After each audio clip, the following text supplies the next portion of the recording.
We're here with our friend Charles Payne, who's really a genius when it comes to the economy. Maybe other things, too, as far as I know.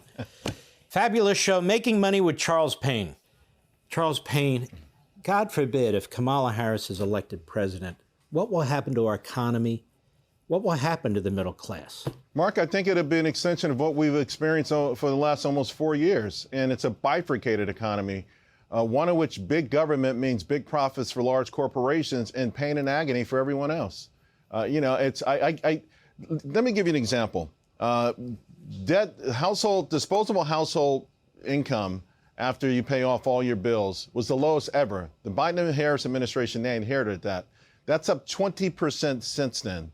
Real weekly wages. So when I say real, that means taking into account inflation. When Biden came into office, under Trump, it was $393. Now it's $368.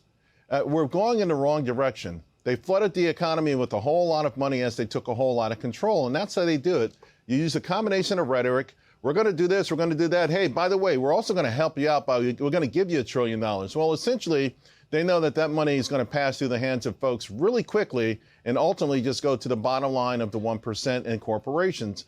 I see more of the same except worse. Because a Harris victory will be taken as a mandate to go full steam ahead with the Green New Deal. Will be seen as a mandate to go full steam ahead with picking winners and losers in the economy. Will be seen as a mandate, and this is the scariest part of all of this, to extinguish the animal spirits of America. You know, I'm giving 4 speeches between now and November, and that is the central theme. Mark, I don't think people understand. What made us the greatest nation in the world is not necessarily exclusive to America. There's pockets of this all over Europe, for instance, at least they were. But in our country, it was the entire country.